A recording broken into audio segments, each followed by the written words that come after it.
acting assistant professor in the Rabinowitz Lab in the Department of Laboratory Medicine and Pathology. She's going to talk to us about mitochondria and kidney aging, and it's going to be awesome.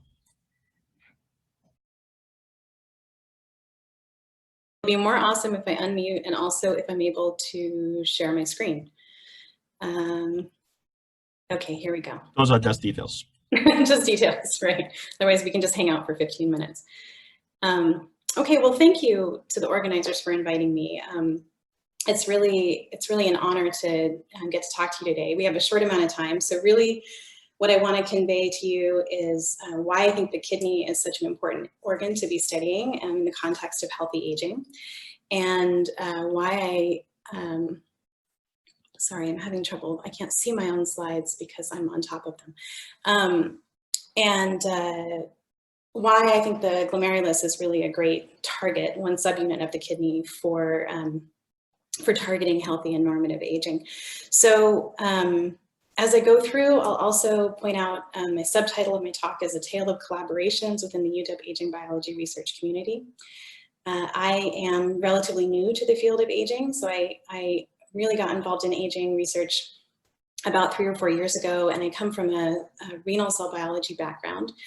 And the UW aging community has just been incredibly welcoming and helpful in giving me all of their expertise and support. And so as I go through, I'll have notes on the slides just to let you know who helped me out with some of this data.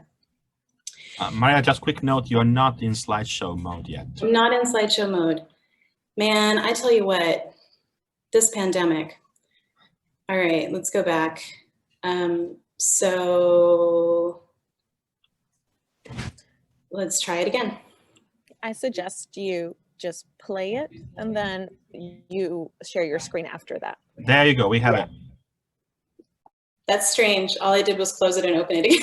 I didn't change anything. Okay, great. I'm glad it's in slideshow mode. All right, so for those of you who don't spend most of your day or even part of your day thinking about the kidney, I just want to remind you that the nephron is the functional unit of the kidney, and it's comprised of a glomerulus, which is followed out by tubules of varying functions, and that's where your blood is filtered and urine is produced, among other things. My work really focuses on the glomerulus in aging, and the reason for that is that glomerular sclerosis is the primary lesion of aging in the kidney. And this is where blood first comes into the kidney to be filtered passively. It filters through these capillary loops, and I think you can see here there's these little holes in the capillaries, these fenestrations. And these fenestrations are actually what allow the glomerulus to have passive filtration. But very important for that are these podocyte cells. So podocytes wrap around the capillary, and they have these foot processes that interdigitate. And those foot processes sit on top of the fenestrations, the holes, and they create this really regular slit diaphragm. So if podocytes fall away, what happens is you then start to have a leaky glomerulus, an open kidney, and that creates all kinds of problems and ultimately can cause CKD. Podocyte loss, unfortunately, is predictable with age. So if we look at an aged kidney versus a young kidney, we will see a reduced number of podocytes. That's just kind of par for the course. But what is the most frustrating thing about podocytes is that they are a terminally differentiated and non-dividing cell. So you are right now sitting there with the podocytes that you were born with. Be good to them. 15% loss of podocytes is sufficient to cause chronic kidney disease. And this contributes to the high prevalence of chronic kidney disease in the US. It's estimated by the CDC that 45% of adults over the age of 70 have some stage of chronic kidney disease. So Anna talked a little bit already about SS31, or elamipretide as it's called by the company that makes it, Stealth. But this is sort of a strategy that we've been taking through a number of groups at the UW to look at mitochondrial function. And mitochondrial function is a reasonable target if you're working on the kidney. Kidneys are a highly mitochondrial rich organ. And I don't think I have to explain to this group why mitochondrial dysfunction with age is of interest. But just very briefly, Anna already mentioned this, but if you're just tuning in, cardiolipin is a phospholipid on the inner membrane of the mitochondria. And it can be targeted by this 4 amino acid peptide called SS31, which binds to cardiolipin, prevents lipid peroxidation, stabilizes the inner membrane, the cristae of the mitochondria, allows the complexes of the electron transport chain to sort of come together and work in better concert. And so you get a more efficient and a repaired mitochondrion. But I didn't know all of that when I started this project. I actually started this project from my postdoc when I arrived at the University of Washington when I was in the Department of Nephrology. And I came in and they gave me a bunch of slides and they said, hey, we have these slides and could you just look at the kidneys and tell us if you see anything that's interesting in these kidneys? And that was literally the direction I was given. And this was when I was working with the Shanklin lab. And so I think they just wanted to see if someone came in truly blinded, if there was something that they could pick out. So I went through and I came back to them and said, these kidneys look terrible. What's the genetic disorder? And they said nothing, they're just old. So I had scored them on the basis of glomerular sclerosis because I could see that there was a real difference in the amount of glomerular sclerosis that was coming across in these kidneys. And so at the top here, this would be a score of 0. This is a really happy, healthy glomerulus. The good news is this is also from an aged kidney. So if you're older, you have plenty of healthy glomeruli probably. And these have these nice capillary loops that are nice and evenly dispersed. These dark cells here, these dark nuclei are podocytes. It's a special stain for podocytes. And they're also sort of nicely dispersed around the glom. But as we move down, you can see now that some fibrosis is starting to take over in this glomerulus. The podocytes and the capillary loops are all being sort of pushed to one side. Here they're mostly lost. We can only make out maybe 3 or 4 podocytes. And here we basically have what's a remnant. So when they were unblinded, it turns out that I had sorted them on the basis of SS31 treatment. And so what it looked like was that really there was an SS31 group and a baseline group, and they were all on one side, and then the saline treated group was in another. So this was in collaboration with Peter Rabinovich and Ann Chow. And what Ann had done was take 24-month-old mice, give them saline pumps, treat them for 8 weeks with SS31 or saline control. And then the tissues sort of were distributed into a variety of places. She was really interested in the heart, and so that's why the kidneys were available. So this was great. We were really excited about it, and we wrote it up. And for once, reviewer number 3 was incredibly helpful. And they came back and they said, you are looking at aging. Could you please take a look at senescence? And I thought, okay, how do we do this? So what I decided to do was just sort of take a look at the whole kidney. And so I did this with senescence-associated beta-galactosidase expression in frozen kidney samples. And so I took fresh slices of kidney. This is a young adult. The beta-galactosidase staining that you will see that's indicative of senescence is this sort of dark blue. The pink that you're looking at is a stain for the nuclei. And we're looking at a really large section here. These are just 5x pieces. So we're looking at a really large section of the kidney. So all of these sort of blue areas that you're seeing in the saline treated group are primarily tubules, but we do also see senescence in the glomeruli. So here's a podocyte. I know that based on the size and the location where it is in the glomerulus. And here are parietal epithelial cells. I'll talk more about those in a minute. They line the Bowman's capsule and turn out to be very important for podocyte repair. And so it was very exciting to see that we had a really dramatic difference in the amount of SA beta-gal expression that we were seeing between the saline treated and the SS31 treated animals. These mice were in collaboration with Dave Marcinek and Matt Campbell, who Anna Valencia works with. And these are from 28-month-old female mice, so a little older than what we were looking at before, but also treated for 8 weeks. So functional relevance, right? We have these kidneys that look better, but are they actually functionally better? And I wasn't able to see any differences at 8 weeks with respect to proteinuria or any of the other things that we look for in kidney function. So more recently, we've turned to a collaboration with Warren Latigas and Lita Zhu at the UW. And this is a really extensive health span study that they've been doing.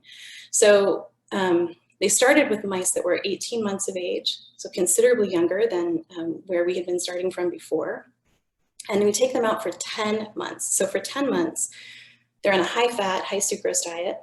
or a regular chow diet, and then 5 times per week for 10 months, they're injected with SS31 or saline. I just think that's amazing. The technicians that have been taking care of this are really wonderful. And so at 28 months of age, the mice are sacrificed and we can look at their tissues.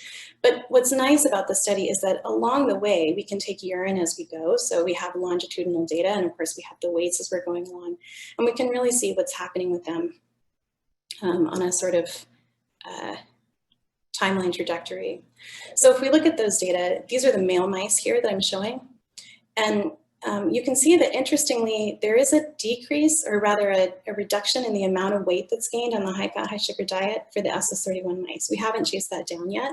It's possible that the SS31 is improving mitochondrial function to the point where the mice feel like they have what they need and they have better satiety, and so they're not eating as much. But when we look at the albumin to creatinine ratio, which is a measure of how leaky that glomerulus is, what we can see is that if we look at just the pale bars that are the first 2 bars on the left, this is the regular chow, and you see that there's a slight increase with age, but really it's very slight increase. Around 200 is where we'd start to say, yeah, this is okay, this is probably proteinuria. And so what we see with the high-fat diet is by 5 months, we've definitely reached proteinuria, but we're not seeing that with the SS-treated mice. And at 9 and 10 months, that difference is really significantly ameliorated. So yes, the kidneys are also more functional, and that's very exciting. I won't go into this a whole lot, but we've also done the females. And the females are really interesting. So the females on this diet, first of all, as a percentage of their starting weight, gain a lot more than the males do. They also gain less with SS31, which becomes significant for a longer period of time. But now if you look at the albuminuria, it basically looks like I took a grab bag of error bars and just, you know, sort of like threw it against a wall. There's no real pattern to be sussed out there. And so it's very interesting that I can see a reduction in senescence in these female kidneys, but I don't really see a reduction of proteinuria in response to SS31. So I think that goes back to what was being said earlier about how there's maybe a very big difference between therapeutic responses in males and females. So we'll just carry on with the males because this is where we have a difference. And what we want to know is what cells are really contributing to the glomerular structural changes with SS31. So I've already told you about podocytes and why podocytes are so important, but let's talk a little bit about parietal epithelial cells. This is a really nice paper that came out just a couple months ago from Stuart Shanklin's group here at the UW. And what they did is they did lineage tracing to look at these parietal epithelial cells and to determine whether or not they're able to migrate onto the tuft and differentiate into podocytes. These cells have been identified as podocyte progenitors for a long time, both in humans and in mice, but no one's really done this in actually aged animals. And so they did this in 24-month-old mice, and they were able to age these mice out and trace and show that, in fact, yes, parietal epithelial cells do become podocytes in aged mice. So I was really happy to see that. So first I looked at podocytes in my mice. Up top here, we've got this 8-week treatment group, and then down here is this 10-month treatment group. So we'll start up here. And so what we're looking at is synaptopodin, which is an indicator of podocytes, and you can see that they're very nicely distributed with SS31 treatment. I had to outline the glomeruli and the saline treated because they're so faint. They have very little expression of synaptopodin, really meaning that those podocytes probably aren't doing very well, the ones that are still there. I should say I quantified the number of podocytes, didn't see any difference between SS31 and saline. Same thing here, if we look at podocyte damage for Desmond, this is the baseline. Again, I've outlined it so you can see where the glomeruli are. I don't need to do that for the saline group. After 8 weeks, you can see a lot of damage. And this also really highlights an important point about why the study was successful at the outset, which is that between about 22 and 28 months of age is really when you see this sort of massive increase in kidney damage in the mice. And so this is really the time that you want to look for that damage and to see if you can ameliorate it. 10 months of treatment, looked at podocyte density. Yes, it's decreased in the high-fat diet mice. Tuft volume is increased, which is a sign of hypertrophy. Also increased, but no real differences between groups. So And I see that I'm going to run a little bit over time. I'll go about a minute over. So I looked at the parietal epithelial cells. And here with these 8-week treated animals, now we have a significant difference in the number of parietal epithelial cells that are along the capsule length. Typically in aging, this means that you have a pathogenic response. So you get a very fibrotic capsule when you see an increase in parietal epithelial cell number, but we're not seeing that with the SS31. And when we look at senescence, in this case, we did it a number of ways, but in this case, this is P19ARF. We see that we have a significant decrease in the number of these parietal epithelial cells that are senescent. If we look for the actual progenitor marker in mice, there aren't very many, but SOX9 is one of them. So if we look at the actual progenitor marker, we see that the number of glomeruli that have SOX9 positive expressing cells is increased with SS31. So that's very exciting. So now, although we weren't able to catch the number of podocytes increasing, we do have evidence that the cells that we know are progenitors for podocytes seem to be doing better. So we'll get to the unexpected part. Here's the unexpected part. So this is a podocyte on the left here, and I've highlighted every single mitochondrion in pink. Podocytes and other cells of the glomerulus are relatively mitochondrial poor. This is a tubule cell from a kidney. I've highlighted the same number of mitochondrial cells, so there's 18 highlighted over here, and you can see that if I were to highlight all of them, you'd have basically what would look like a pink cell. So it's kind of exciting that we have this really strong glomerular response in cells that have been kind of discounted for being important for mitochondrial function studies because they're so mitochondrial poor. So the final question that we wanted to ask is, these are systemic treatments. And so there's always the issue of, have we improved the vasculature? We know the heart was better in some of these studies. We know, as Anna's saying, maybe the muscle is better. And so all of those things can be affecting the kidney. And we want to know, is this really something that is a direct effect on the glomerulus itself, or is it just that we have sort of a healthier body overall? So we can isolate glomeruli. These are glomeruli that I've isolated by sieving. And here's a close-up, and so you can see them here. They have very tight, compact structures, and so you can kind of pop them out of the kidney like gumballs with just easy digestion. And if we put those cells on a plate and we culture them, we get outgrowth of podocytes in some of the parietal epithelial cells. So this is an outgrowth from a young animal. This is an outgrowth from an untreated 26-month-old animal. And you can see that I've outlined the outgrowth here, and this is the remnant of the glomerulus from where the cells are growing out. But if you look down here at the SS31 group, now we've got outgrowth that looks considerably more like young. And this was really surprising. I expected the mitochondria to be better. I didn't really expect that it would have such a robust effect on how these cells did in culture. If we look at mitosox red for reactive oxygen species here in the untreated, you can see that there's a considerable amount of expression, and these mitochondria are also very punctate, kind of disrupted, whereas we've ameliorated that with the SS31. And then again, this is just the senescence-associated beta-galactosidase on the cell cultures, and you can see how different the results are with the SS31 and also the cell structure. So the last two slides, we also have a path to translation, which I'm very excited about. Parietal epithelial cells are actually shed into the urine as a natural part of life. Parietal epithelial cells, podocytes, are actually shed into the urinary space from the glomerulus. We can collect that urine, culture the cells, sort them for the cells that have progenitor markers, and then have an actual population of cells from individuals that are naturally aged along with that individual, and we can really get a sense of what's different. So just as a proof of principle, here are some urinary progenitor cells from a 48-year-old man with focal segmental glomerular sclerosis, so he has kidney disease. These are the untreated cells. I've just outlined the nuclei for your ease of viewing.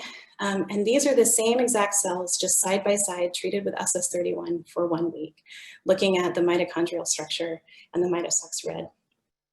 And then functionally, we also see a big difference. So 72 hours of SS31 in these cells improves the maximal output for the mitochondrion. If we give the SS31 for 7 days and then remove it for 3 days, we still see that improvement, and in fact, it's even better.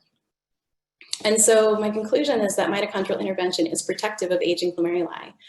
And it also may preserve or enhance the regenerative potential of endogenous age podocyte progenitors from both mice and humans. And thank you for your attention, and I'll take any questions. Right, fantastic. Thank you, Mariya. Beautiful histology, immunohistochemistry, and fluorescence imaging. I'm afraid we have exhausted the time for live questions, but the beauty of virtual seminars is that we can have questions in writing. You have one for sure in the question and answer tab. So I